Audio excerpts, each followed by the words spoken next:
April 26 വിശുദ്ധ Cletus മാർപ്പാപ്പ. ജനനം AD 25 റോമിൽ. മരണം AD 88 ഏപ്രിൽ 26 റോമിൽ. തിരുസഭയുടെ ആദ്യ കാലഘട്ടങ്ങളിൽ ഒരാൾ ക്രിസ്ത്യാനിയാവുക എന്ന് പറഞ്ഞാൽ അവൻ രക്തസാക്ഷിയാകാൻ തയ്യാറാണ് എന്ന് തന്നെയാണ്. ആ കാലഘട്ടങ്ങളിൽ മാർപ്പാപ്പയായി അവരോധിക്കപ്പെടുന്ന വ്യക്തികളുടെ പേരുവിവരങ്ങൾ വ്യക്തമാണെങ്കിലും ഒരു പരിപൂർണമായ ചരിത്രം കണ്ടെത്തുവാൻ സാധിക്കുന്നുണ്ടായിരുന്നില്ല.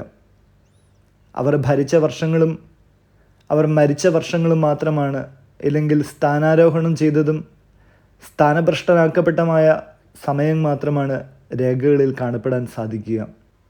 വാമൊഴിയായും പാരമ്പര്യമായും പകർന്നു കിട്ടിയ അറിവുകൾ അനേക വർഷങ്ങൾക്ക് ശേഷമായിരിക്കാം പലരും രേഖപ്പെടുത്തിയിട്ടുള്ളത്. ക്ലീറ്റസ് മാർപ്പാപ്പയുടെ കാര്യവും അപ്രകാരം തന്നെ. വിശുദ്ധ പത്രോസിൻ്റെ രക്തസാക്ഷിത്വത്തിന് ശേഷം റോമാ സിംഹാസനത്തെ അലങ്കരിച്ചത് ലീനസ് പാപ്പായാണ്.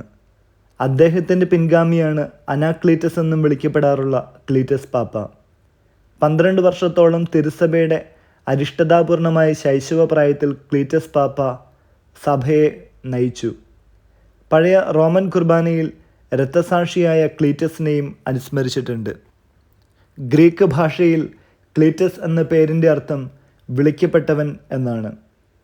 അനാക്ലീറ്റസ് എന്ന് പറഞ്ഞാൽ കുറ്റമില്ലാത്തവൻ, തെറ്റുകളില്ലാത്തവൻ എന്ന് തന്നെ. അപ്രകാരമൊരു ജീവിതമായിരുന്നു ശരിക്കും വിശുദ്ധ ക്ലീറ്റസ് മാർപ്പാപ്പയുടേത്.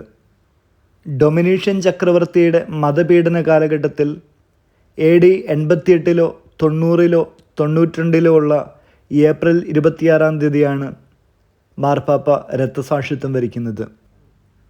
വചനം സെഫാനിയ 3:20 അന്ന് നിങ്ങളെ ഒരുമിച്ച് കൂട്ടുന്ന അന്ന് ഞാൻ നിങ്ങളെ സ്വദേശത്തേക്ക് കൊണ്ടുവരും. നിങ്ങൾ കാണുക, നിങ്ങളുടെ സുസ്ഥിതി ഞാൻ പുനഃസ്ഥാപിക്കുമ്പോൾ നിങ്ങളെ എല്ലാ ജനതകളുടെയും ഇടയിൽ ഞാൻ പ്രഖ്യാതരും പ്രകീർത്തരും ആക്കും. കർത്താവ് അരുളിച്ചെയ്യുന്നു. വിചിന്തനം. ഏപ്രിൽ 26 വിശുദ്ധ മാർസലീനൂസ് മാർപ്പാപ്പയുടെ കൂടി ഓർമ്മദിനമാണ്.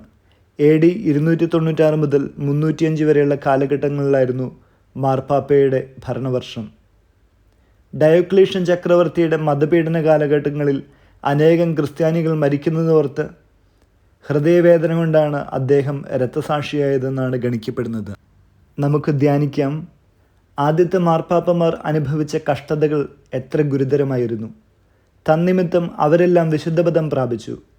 ഈശോയെ പ്രതി അനുഭവിക്കുന്ന ഏതൊരു ക്ലേശത്തിനും സ്വർഗത്തിൽ സമ്മാനം ലഭിക്കാതിരിക്കുകയില്ല.